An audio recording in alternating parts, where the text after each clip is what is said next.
I wasn't supposed to be there that late. Just closing up the workshop, trying to finish an old radio a customer said reminded him of his father. The kind of job no one pays much for, but you take anyway, because it feels wrong to say no to nostalgia. The bell above the door chimed, a soft sound swallowed by the buzz of the fluorescent light. I didn't look up right away. People sometimes came in by mistake. The shop's sign half flickers between repairs and IRS at night, like it can't decide whether to stay open or quit. Then she spoke. Do you still fix clocks? Her voice had that calm, low steadiness, like someone used to being listened to. I looked up and saw her standing near the doorway, holding a small wooden clock pressed against her chest. Her coat was damp from the drizzle outside, her hair slightly undone at the edges.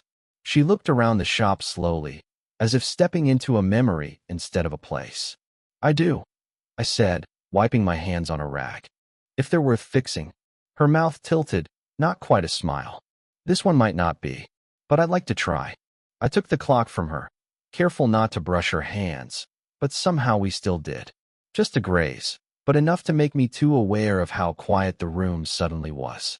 I could hear the soft drip of water from her coat, the hum of the heater in the corner, the uneven tick of another clock on the wall. She noticed my silence. Is it hopeless? I bent over the clock, pretending to examine it. Not hopeless, I said. Just stubborn. Sometimes they stop not because they're broken, but because they've been sitting still too long. That made her look at me for a beat longer than necessary. There was something behind that look, a small pause, the kind that stretches into meaning. She said, almost to herself, maybe that's what I am. Stubborn from sitting still too long. I didn't know what to say, so I laughed quietly, even though it wasn't funny. Then we'll fix you too, while we're at it. She met my eyes, calm, unreadable. I doubt you could. For a second, I thought she might leave. Instead, she walked to the counter, set her purse down, and started watching me work. The rain outside deepened, tapping against the window like a clock with no rhythm. She asked about the tools, about how I learned to do this. I told her about my grandfather, how he said everything worth keeping makes noise. She said she liked that. I could tell she wasn't used to talking this much about small things. Her words came measured, like she was testing their weight before letting them go. At one point, I dropped a tiny screw. It rolled across the counter, toward her hand. She caught it without looking down. You have good reflexes, I said. She smiled this time, a quiet, tired smile. No, I just pay attention. That stayed with me. The way she said it, not as a compliment to herself, but as a fact born of necessity. Like she had learned to pay attention because the world stopped doing it for her. When I told her the repair would take a few days, she nodded, then hesitated before leaving. She rested her fingers briefly on the counter, not for balance, not for show, just long enough to leave a faint mark in the dust. Take your time, she said. She was halfway out the door when she added, almost under her breath, I'm not ready. I don't even know why I said it, but the words came before I could think, soft, honest, unpracticed. Then I'll wait forever. The door closed, and I stood there, the smell of rain and varnish thick in the air. The clock sat on the counter between us, still, silent, but somehow alive again. And that night, I couldn't stop replaying the way she said it. I'm not ready, like a confession meant for no one, but somehow meant for me. She came back 3 days later, just as I was closing up. Same coat, same quiet presence, like the rain had carried her here again. I hope it's not too late, she said, half smiling as she stepped inside. It's never too late for stubborn clocks, I replied.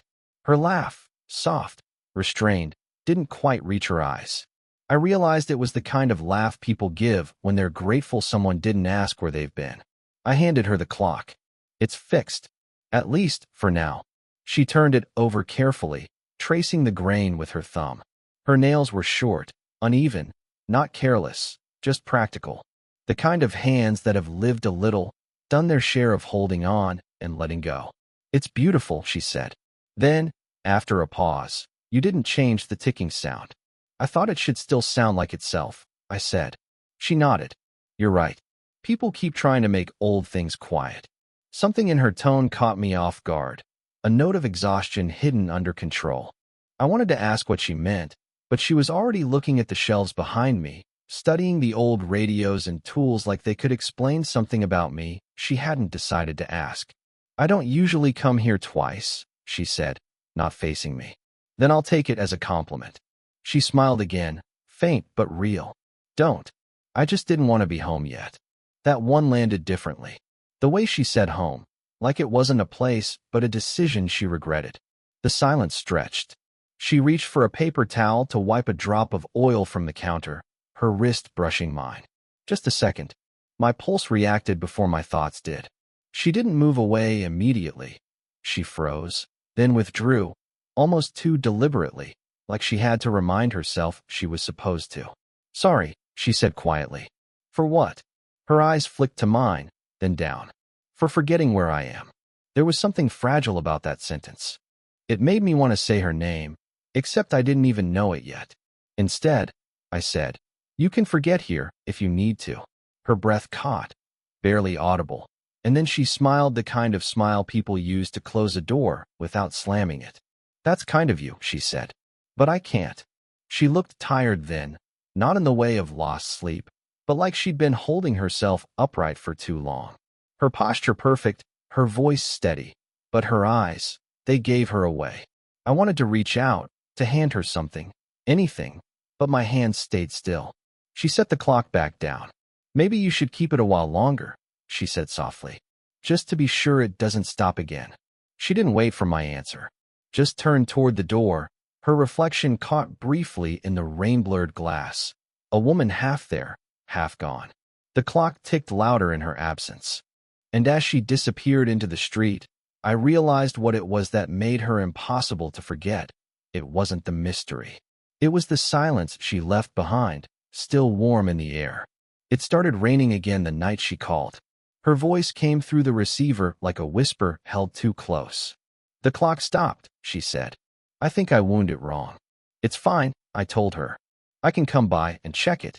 There was a pause, a long one. "It's late," she said. "I don't mind." She didn't say yes, but she didn't say no either.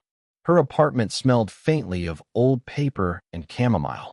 The lights were low, a lamp glowing in the corner, throwing soft shadows over the walls. The clock sat on the table beside a half-finished cup of tea. She stood near the window, arms folded. "I shouldn't have called," she said. "I don't think that's true," I replied. Her lips parted, like she might argue, but she didn't. The rain outside made everything sound smaller, closer. I knelt by the clock, pretending to focus on the mechanism. It hadn't stopped at all. The hands were steady, ticking faithfully. But I didn't tell her that. I just watched the rhythm and listened to her move, the small sounds, the rustle of her sleeve, the creak of the floorboard, the sigh she tried to hide. "Why do you keep fixing things for people?" she asked. I shrugged. "Maybe I like when something broken starts again." She let out a small, uneven laugh. "That sounds lonely." "Maybe it is." Silence filled the space again, but this one felt charged, like it was holding its breath. I could feel her behind me, closer than before. The air shifted with her warmth. When I turned, she was standing right there. Too close. Her face soft in the lamplight, eyes tired but alive. "You're young," she said, as if it were a warning. "And you're not," I said quietly, not an insult, just truth. The kind that sits heavy between two people who both know what it means. Her eyes searched mine, not for permission, but for sense. "This isn't supposed to happen." "Then maybe it isn't," I said. But neither of us moved. Her hand brushed mine as she reached for the clock, and the movement startled us both. The brush became a touch, not lingering, not deliberate, but enough. Then her phone rang. The sound sliced through the quiet, sharp and wrong. She froze. The screen lit her face. A man's name. I only caught the first letter before she turned it over. She silenced it, then looked at me with something raw in her eyes, a mix of apology and relief. "I should." "Yeah," I said quickly. "Of course." I gathered my tools, my hands trembling just enough that I had to slow down. At the door, she stopped me. "The clock's fine, isn't it?" I hesitated. "Yeah." It never stopped. She closed her eyes for a second, like she already knew that answer. "Then why did I call you?" she asked softly. I didn't answer. Because if I had, I might have told her the truth, that I'd been waiting for her to. Outside, the rain eased into mist, and I stood on the sidewalk for too long, watching her shadow move behind the curtains, a shape caught between wanting and leaving. She came to the shop again, no clock this time. Just her. The door closed behind her with a soft click, and for a moment, neither of us spoke. The air smelled of metal dust and rain-soaked wood. I could hear the steady hum of the ceiling fan. Too steady, too normal for what was happening. She leaned against the counter, arms crossed like she was trying to hold herself together. "You weren't supposed to come," I said. "I know," she answered, but I didn't know where else to go. Something in her voice had changed, softer, thinner, like she'd used it too much on the wrong people. I wiped my hands on a rag, though they weren't dirty. "You could have called." She nodded. "I almost did, but I didn't want to talk. I just wanted—" She didn't finish. So we stood there, in that half-lit room, pretending there was still something to fix. I started moving things around the counter, giving her space, giving myself something to do. She watched me, not the way people watch others, but like she was memorizing something she knew she shouldn't. Finally, she said, "You look at me like you know me." "Maybe I do," I said quietly. She gave a small, hollow laugh. "No, you only know what I let you see. Then you've let me see more than you think." That made her stop. She looked down at her hands, fingers tightening around the strap of her bag. "You shouldn't say things like that," she whispered. "I didn't mean it as a line." "I know. That's why it hurts." The words hung there, trembling between us. She stepped closer, not enough to touch, but enough that I could smell the faint trace of rain still clinging to her coat. I said her name for the first time. It felt strange on my tongue, too intimate for such a small space. She looked up sharply, her eyes glinting with something fragile. "What are we doing?" she asked. The question cracked a little at the edges. I exhaled, slow, deliberate. "I don't know, but I can't seem to stop." Her eyes closed. She took a step back, pressing her palm flat against the counter like she needed something solid to hold her there. "This isn't fair to you," she said. "Then stop coming here," I said. Too fast, too raw. She flinched, not at the words, but at how much truth they carried. "Is that what you want?" I opened my mouth, then shut it. She waited. "Finally," I said, "I just want to stop wondering what it means when you look at me like that." That broke something in her. I could see it. Her shoulders sagged. Her lips parted like she might explain herself, but no words came. Instead, she reached for the clock on the shelf. Her clock, still ticking, still alive. She turned it in her hands, eyes distant. "You fixed it," she said. I nodded. Then she whispered, "But not everything broken wants to be fixed." And before I could say a word, she left, leaving the door open just long enough for the wind to carry her scent back inside. The clock ticked on, louder than before, louder than the silence she left behind. A week passed before I saw her again, long enough for me to almost convince myself she wasn't coming back. Then one afternoon, as I was cleaning the counter, the bell chimed. She stepped in quietly, holding a small envelope in one hand. No coat this time, no clock, just the envelope, bent slightly where her fingers gripped it too tightly. "I didn't mean to interrupt," she said. "You never do," I said. She placed the envelope on the counter between us, smoothing it flat with her palm. "I found this while cleaning my drawer. It's not for you, but I want you to read it." I hesitated. "Are you sure?" "No," she said, "but I'm doing it anyway." Her voice cracked slightly, then steadied, the way someone's does when they've already cried about something too many times. She looked around the shop, the shelves, the scattered tools, the faint ticking of all the clocks, like she was trying to anchor herself in something ordinary before letting go of something that wasn't. "It was a letter," she said softly, "from someone I used to know. A long time ago. He was younger too." The words hit harder than I expected. I didn't move, just listened. "He used to fix things too, radios, typewriters, whatever was broken. He said it gave him a reason to stay in one place." I didn't understand it then. I thought he was hiding. But now, she paused. "Now I think he just didn't want to leave." I could feel the edges of the envelope pressing against my fingertips. "What happened to him?" She smiled, but it was thin, a memory smile, one that doesn't reach the present. "He left. He said he'd wait for me to be ready. I told him not to. He did anyway. The air between us thickened, too full of what wasn't being said. Did you ever see him again? I asked. She shook her head. No. He died about a year later. Car accident. I never even got to reply to this letter. Her voice went quiet. Sometimes I think you remind me of him. Not because you look alike, but because you wait the same way. That line lodged itself somewhere deep inside me. Not quite pain, not quite relief. Just the awareness that whatever this was, it had roots older than me. I opened the envelope slowly. Inside was a folded page, yellowed at the edges. The handwriting was neat but rushed, like he'd been trying to say everything before he lost the nerve. I read a single line before my throat tightened. If you ever change your mind, you'll find me where the clocks don't stop. When I looked up, she was watching me. Now you know, she said softly. I wanted to say something, anything, but the only words that came out were, you kept it all this time? She nodded. I don't throw away the things that still make noise. Her eyes were wet now, but she didn't wipe them. I slid the letter back across the counter. Then maybe this was never about fixing a clock. She gave a small, trembling smile. No, she said. It was about learning how to listen again.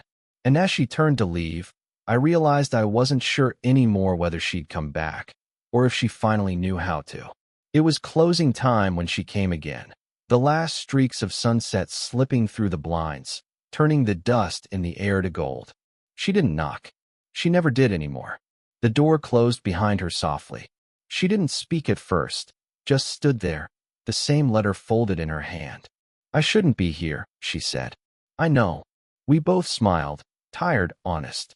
The kind of smile that comes when you've stopped pretending to understand what you're supposed to do. She walked slowly through the narrow aisle between the shelves, fingertips grazing the edges of radios, clocks, and empty wooden frames. Each sound in the room felt too loud.